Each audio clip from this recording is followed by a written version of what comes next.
برادران ملت اسلامی، السلام علیکم ورحمۃ اللہ وبرکاتہ۔ الحمد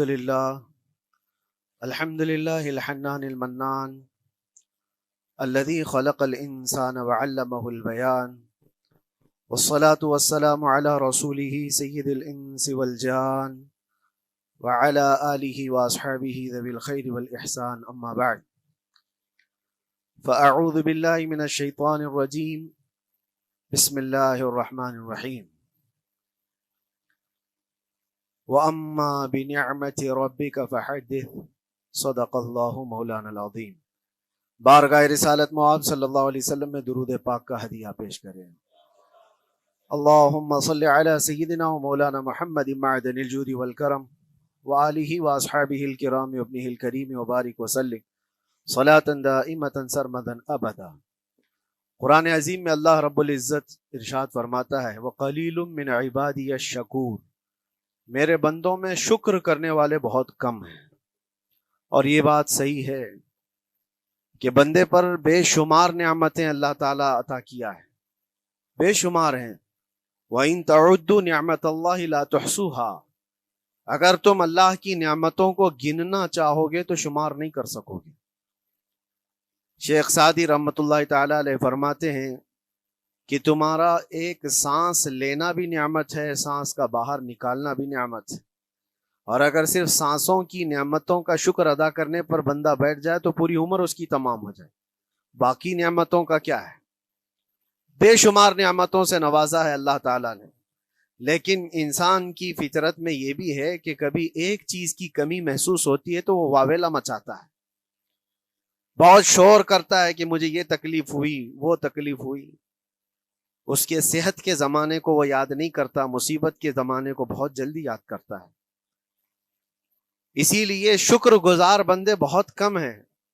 عادت یہ ڈال لیں، جب مصیبت آئے، کوئی تکلیف آئے، تو ہمارے اندر یہ احساس پیدا ہو جائے کہ میرے گناہ اس سے بھی بڑی مصیبت کے لائق تھے، اللہ نے کم مصیبت عطا کی۔ جب کوئی بیمار ہو جائے، جب کبھی کسی آفت میں مبتلا ہو جائے تو یقیناً درد تو ہوتا ہے، آدمی سہن نہیں کر پاتا، لیکن احساس دل میں یہ پیدا کرے، اگر وہ انصاف کرنے پر آئے رب تبارک و تعالی میرے ہر گناہ کے بدلے بڑی بڑی سزائیں دے سکتا ہے، میں چھوٹی سی سزا میں ملوث ہوں، اللہ کریم اس کا شکر ہے۔ اسی طرح سے میرے عزیزو، ایک بات میں آپ کو بتاتا ہوں، خاص طور پر ہمارے قید کے زمانے میں بہت سارے ایسے قیدی جیل کے اندر جانے کے بعد ان کے حالات ایسے ہو جاتے ہیں، وہ نا امید اور مایوس ہو کر کفریہ جملے بکنے لگ جاتے ہیں۔ ان کے حالات ایسے ہو جاتے ہیں، کوئی خدا نہیں، اگر ہوتا تو ہماری سنتا۔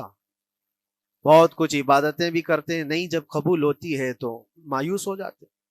تو یہ تو اندر کے حالات ہیں، باہر بھی کسی کے ساتھ ایسا ہو سکتا ہے۔ میں تو 10 سال سے دعا کر رہا ہوں، اولاد ہی نہیں ہوئی، کوئی یہ کہتا ہے۔ شادی ہو گئی، 10 سال ہو گئے، بچے نہیں ہو رہے ہیں۔ کوئی یہ کہتا ہے کہ میری بیٹی کا رشتہ ہی نہیں ہو رہا، ہر وظیفہ کر لیا، ہر دعا کر لیا، پھر یہاں سے نا امیدی، نا شکری۔ یہ جملے انسان کو کہاں تک پہنچا دیتے ہیں۔ ایک بات میں آپ کو بتاؤں، مولا علی کرم اللہ وجہہ الکریم کی یہ حکمت بھری بات ہے۔ ارشاد فرماتے ہیں، جب کبھی مصیبت آئے اللہ کی طرف سے تو یہ امتحان ہے یا سزا ہے، کیسے پتا چلے؟ ظاہر سی بات ہے، ہر کوئی یہ کہتا ہے یہ تو اللہ کی طرف سے امتحان ہے، آزمائش۔ ہم بھی اندر تھے تو یہ بار بار احساس دلایا جاتا تھا، اور بعض لوگ یہ کہتے تھے کہ اللہ کی طرف سے آزمائش ہے، امتحان ہے، اس کو گزار لیجیے۔ بعض مرتبہ امتحان ہے اور بعض موقعوں پر سزا ہے، اور سزا کب ہے اور امتحان کب ہے یہ کیسے پتا چلے؟ بہت بڑا فارمولہ ہے۔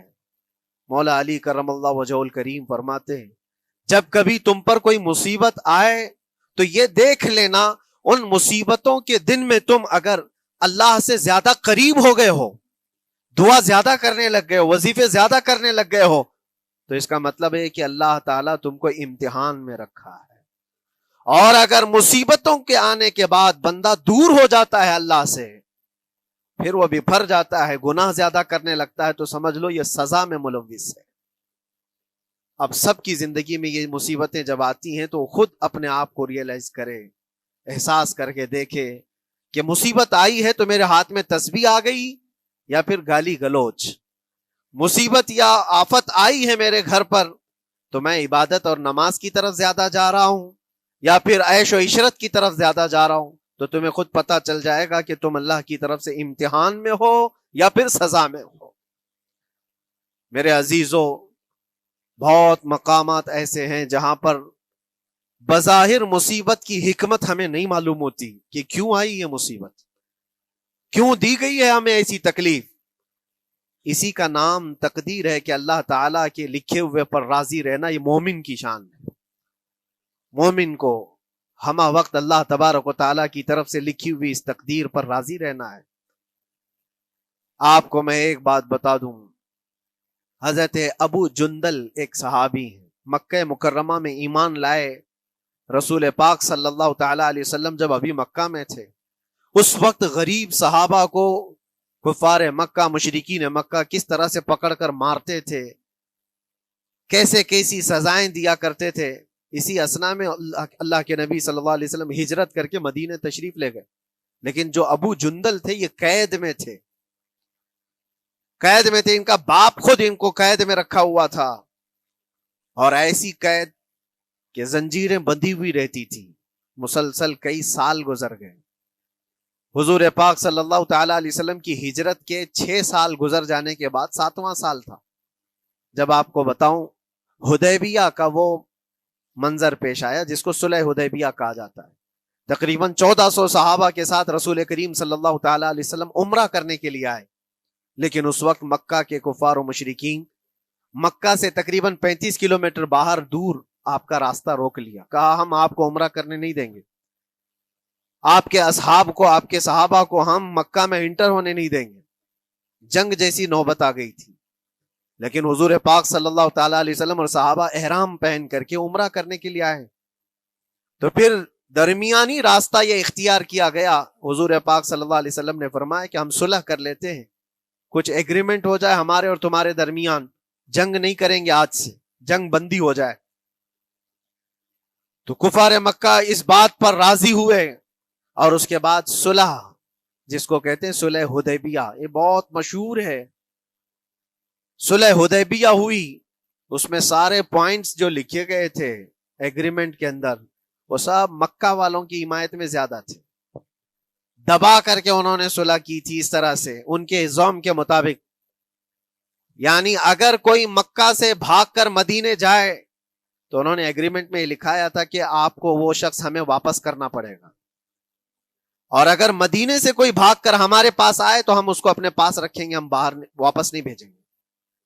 تمہارا کوئی آدمی ہمارے پاس آ گیا بھاگ کر کے، یا ہمارا ہی وہاں رہنے والا کوئی آدمی آ گیا آپ کی امان سے نکل کر کے، تو ہم اس کو اپنے پاس رکھیں گے۔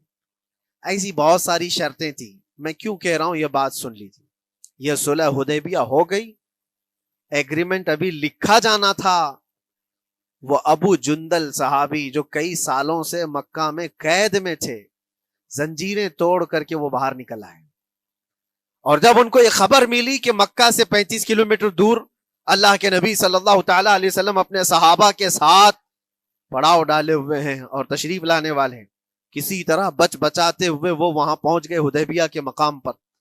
جیسے ہی وہ پہنچے صحابہ میں ایک شور ہو گیا، صحابہ جانتے تھے کہ کتنے سالوں سے ابو جندل قید میں ہے، طرح طرح کی اذیتیں اٹھاتا ہے، بہت مصیبتیں اٹھائی ہیں ابو جندل نے۔ دیکھا ان کے جسم پر پورے زخموں کے نشان تھے، ہاتھوں اور پیروں میں زنجیریں لٹکی ہوئی تھیں۔ وہ اسی حالت میں صحابہ کے پاس آ گئے، صحابہ سب نے سینے سے سینہ لگایا، استقبال کیا، ابو جندل تم آ گئے ہمارے پاس، آ گئے۔ اب بات سنو، بڑی حیرت کی ہے، ایگریمنٹ لکھا جا رہا تھا اور ابو جندل مکہ سے فرار ہو کر کے آئے تھے۔ ابو جندل کا جو باپ ہے اور دوسرے جو رئیس مکہ کے تھے، قریش کے سردار، سبوں نے ہاتھ روک لیا اور کہا ہمارا ایک آدمی بھاگ کر آپ کے پاس آیا ہے، ایگریمنٹ کے مطابق اس کو آپ ہمیں واپس کرنا ہوگا، واپس لوٹانا ہوگا۔ مکہ میں رہنے والا شخص آپ کے پاس آیا ہے، وہ ہمارا قیدی ہے۔ حضور پاک صلی اللہ تعالی علیہ وسلم نے فرمایا ابھی تو لکھا نہیں گیا، اس سے پہلے وہ آیا ہے، چھوڑ دو اس کو، اس کے بعد جو بھی ہوگا اس پر عمل کریں گے۔ مکہ والوں نے کہا نہیں، ہم نہیں مانتے اس چیز کو۔ حضور پاک صلی اللہ تعالی علیہ وسلم نے یہاں تک فرمایا اس ایک شخص کو میری ضمانت میں دے دو، باقی تمہاری ساری شرطیں منظور کر لی جائیں گی۔ وہ رحمت للعالمین، نبی اکرم صلی اللہ تعالی علیہ وسلم اپنے غلاموں پر رحم کیسے نہ کریں؟ جب ان حالات میں دیکھا ابو جندل کو تو صحابہ بھی حضور کے پاس آئے اور کہا یا رسول اللہ صلی اللہ علیہ وسلم صلح کیوں کر رہے ہیں ان کے ساتھ؟ جنگ کریں گے ہم ان کو، ہم نے بدر میں، احد میں، خندق میں ان کے ساتھ جو مقابلے کی ہمیں تجربہ ہے، ہم ان کے پرخچے اڑا دیں گے، آپ اجازت دیں ہم جنگ کریں گے۔ اللہ کے نبی فرماتے ہیں میں جو دیکھ رہا ہوں وہ تم نہیں دیکھ رہے ہو، اللہ کا حکم نہیں ہے جنگ کرنے کا، صلح ہے۔ صلح ہو گئی، لکھا جا رہا تھا، اور یہ ابو جندل آئے۔ اب جب حضور پاک صلی اللہ تعالی علیہ وسلم نے فرمایا ٹھیک ہے، ایگریمنٹ کے مطابق ابو جندل کو مکہ واپس بھیجنا پڑے گا، اتنا فرمایا تھا حضور نے، ابو جندل دھاڑے مار مار کر رونے لگے اور صحابہ کو جا کر کے اپنے زخم دکھانے لگے کہ دیکھو مجھے واپس بھیجا جا رہا ہے، مجھے واپس بھیجا جا رہا ہے۔ تو صحابہ کے اندر بھی جوش تھا، اپنا آدمی جب کوئی اتنا مظلوم ہو، اتنا مار کھایا ہو، اور پھر واپس انہی ظالموں کے سامنے اس کو بھیجا جانا ہو تو کیا کیفیت ہوگی۔ تو وہ ابو جندل سارے صحابہ کے بیچ میں چھپ چھپاتے ہوئے رو رہے تھے۔ اللہ کے نبی صلی اللہ علیہ وسلم تشریف لائے اور فرمایا ابو جندل میں کہہ رہا ہوں واپس چلے جاؤ، واپس جاؤ، مکہ جاؤ۔ تو انہوں نے کہا یا رسول اللہ صلی اللہ علیہ وسلم ان زخموں کے ساتھ واپس جاؤ؟ اللہ کے نبی صلی اللہ علیہ وسلم نے فرمایا ہاں ابو جندل، اللہ کی مرضی یہی ہے، اور اللہ کا نبی وہی کہتا ہے جو اللہ کی مرضی ہوتی ہے۔ یہ میں کہہ رہا ہوں بظاہر تکلیفوں کی حکمت ہمیں معلوم نہیں ہوتی، لیکن ہمیں عمل کرنا چاہیے۔ نبی پاک صلی اللہ تعالی علیہ وسلم کا جب حکم ہوا، ابو جندل انہی زنجیروں کے ساتھ ان کے باپ کے حوالے کر دیے گئے، وہ گھسیٹتے ہوئے لے جا رہا تھا، گھسیٹتے ہوئے واپس انہی قیدیوں کی طرح لے جا رہا تھا۔ سب کی آنکھوں میں آنسو تھے، لیکن حکمت الہی کیا ہے یہ کون جانتا ہے؟ بظاہر اللہ تبارک و تعالیٰ کی طرف سے یہ دی ہوئی آزمائشیں، یہ تکلیفیں، اس کی حکمت وہ بہتر جانتا ہے۔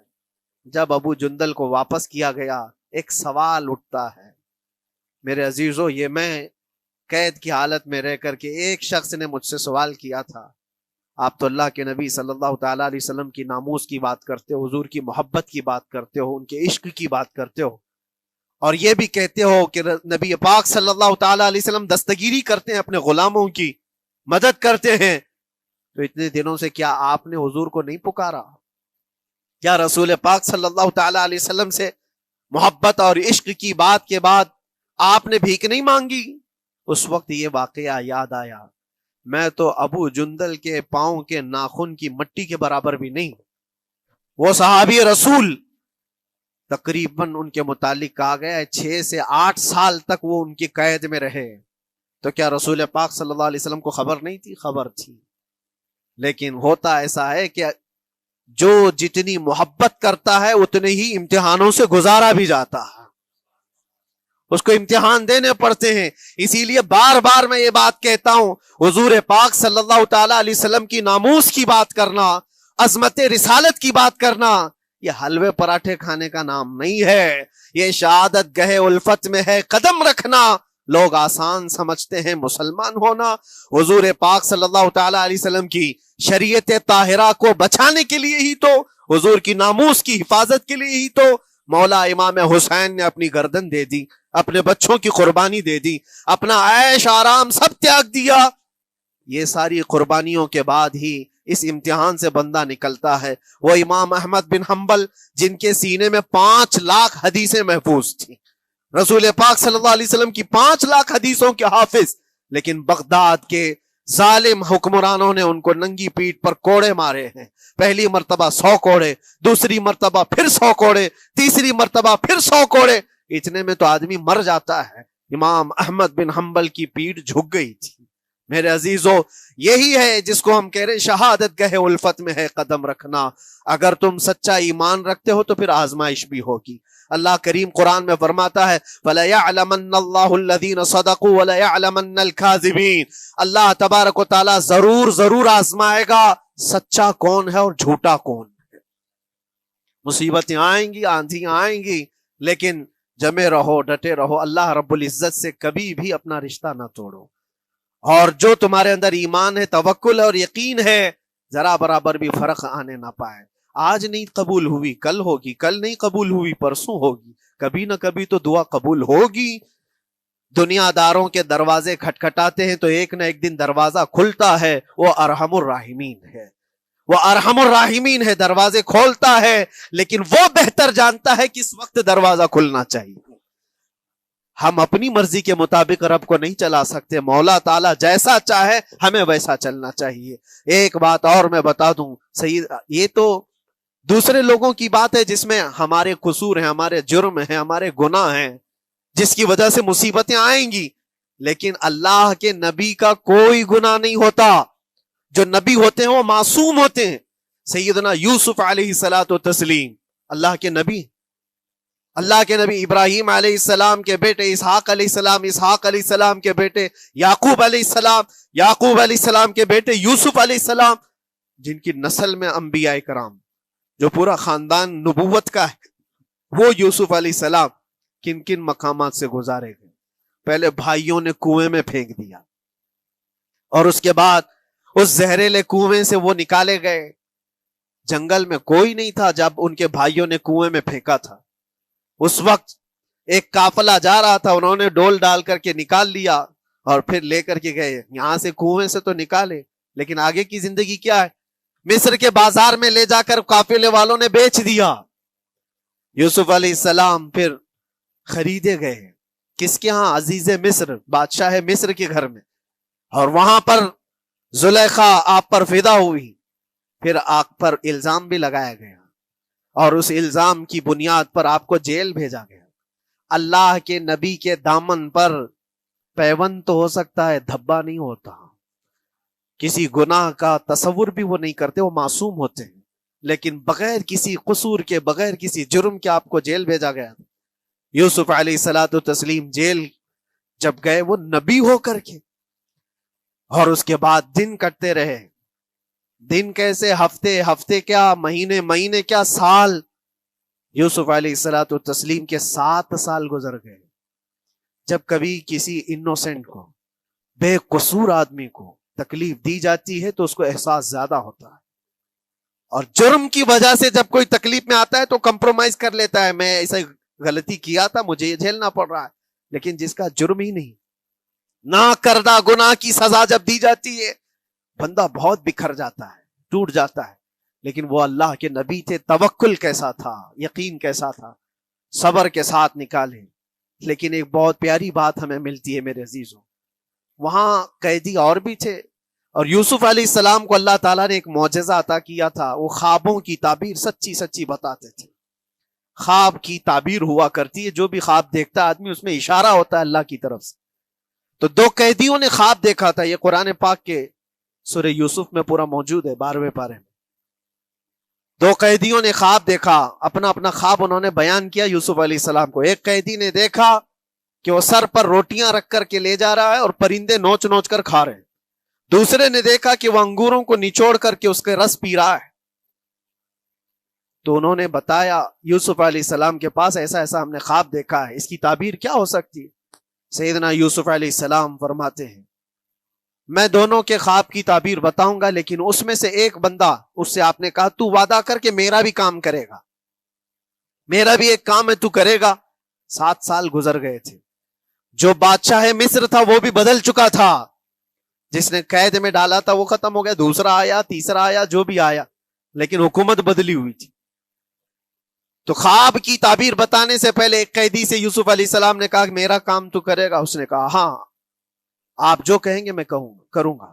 تو سنو، تعبیر یہ ہے، جس کے سر پر روٹیاں رکھی ہوئی اور کوے کھا رہے تھے یا پرندے کھا رہے تھے، اس کی تعبیر یہ ہے کہ عنقریب تجھ کو موت کی سزا سنائی جائے گی۔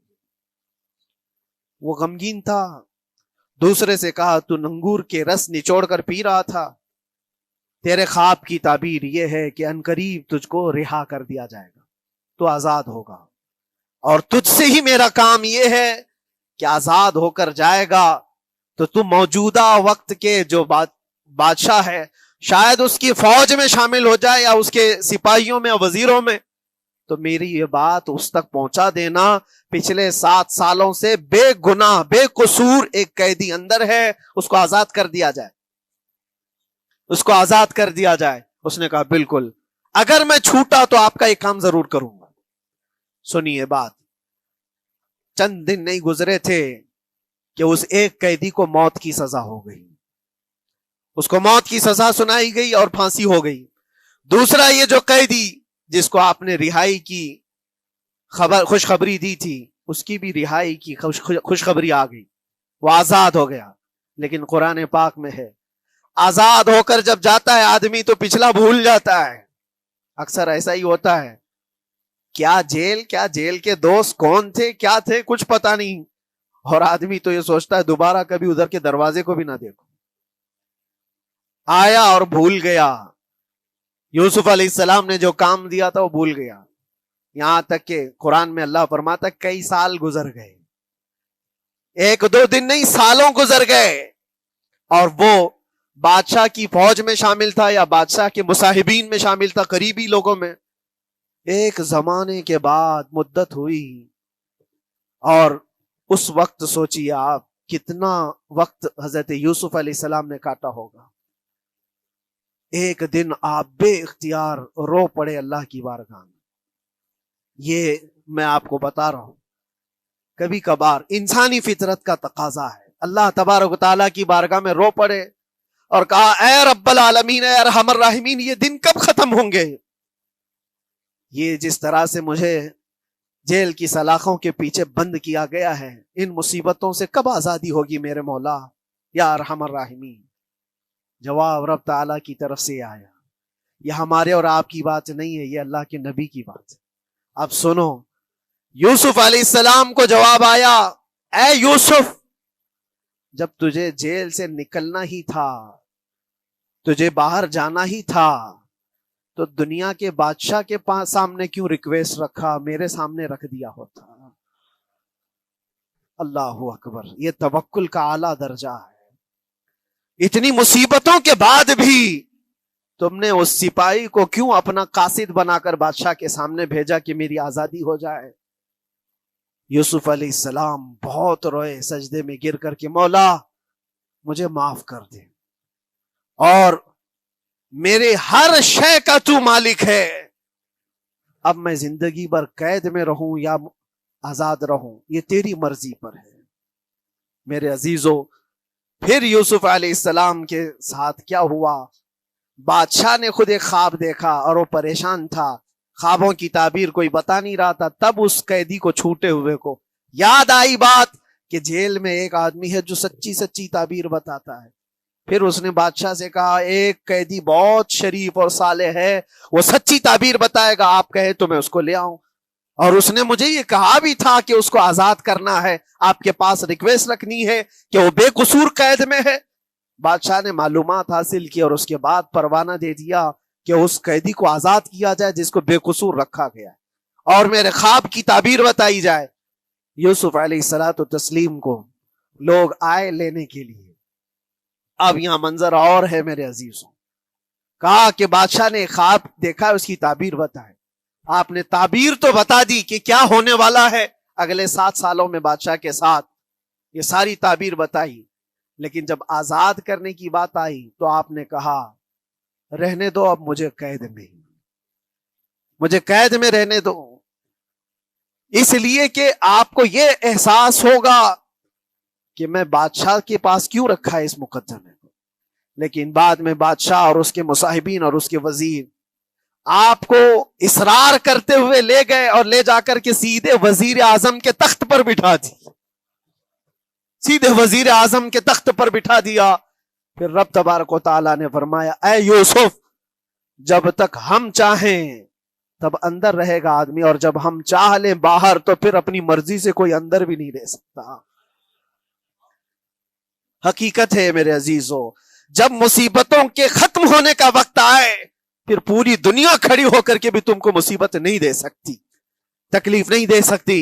اور رب تبارک و تعالیٰ نے فرمایا وَإِن يَمْسَسْكَ اللَّهُ بِضُرٍّ فَلَا كَاشِفَ لَهُ، اگر تم کو اللہ کی طرف سے کوئی مصیبت آئے تو کوئی اس کو ہٹانے والا نہیں ہے. وَإِن يَمْسَسْكَ اللَّهُ بِخَيْرٍ فَلَا رَادَّ لِفَضْلِهِ، اور اگر اللہ تبارک و تعالیٰ کوئی بھلائی کسی بندے کو دے دے تو دنیا کی کوئی طاقت اس کو روک بھی نہیں سکتی. آج اگر رب تبارک و تعالیٰ ہم کو کوئی مقام اور مرتبہ دے دے، کوئی عزت اور انعام دے دے، سارے کتے بھونکتے رہیں، اس انعام کو کوئی رد نہیں کر سکتا. اللہ تبارک و تعالیٰ کا دیا ہوا فضل اس کو کوئی کاٹ نہیں سکتا، اور اس کی دی ہوئی مصیبت کو کوئی دوسرا ٹال بھی نہیں سکتا. اسی لیے آؤ لگے رہو اسی بارگاہ میں اور عرض کرو کہ مولا مجھ سے جو خطائیں ہوئی ہیں اس کو درگزر فرما دے، اور جس طرح کی بھی تو زندگی دیا ہے یہ تیرا شکر ہے مولا. شکر ادا کرنے کی عادت ڈال لو. اللہ تبارک و تعالیٰ فرماتا ہے لَإِن شَكَرْتُمْ لَأَزِيدَنَّكُمْ، اگر تم شکر ادا کرو گے تو میں اور زیادہ عطا کروں گا، اور زیادہ عطا کروں گا. آج اگر تھوڑی سی مصیبت ہے تو شکر ادا کرو کہ مولا بڑی مصیبت تو نہیں آئی ہے، یہ بھی تیرا کرم ہے، تیرا احسان ہے. مصیبت زدہ لوگوں کو دیکھتا ہوں تو پھر میں یہ کہتا ہوں ہاتھ بھی سلامت ہے، پیر بھی سلامت ہے، آنکھ بھی سلامت ہے، زبان بھی سلامت ہے، دماغ بھی چل رہا ہے. کیا یہ شکر کرنے کا موقع نہیں ہے؟ یہ شکر کرنے کا مقام نہیں ہے؟ آؤ ہر دن اللہ کا شکر ادا کرو، شکایتیں کم کرو. اللہ تبارک و تعالیٰ کو یہ زندگی پسند ہے. وآخر دعوانا ان الحمد للہ رب العالمین. السلام علیکم.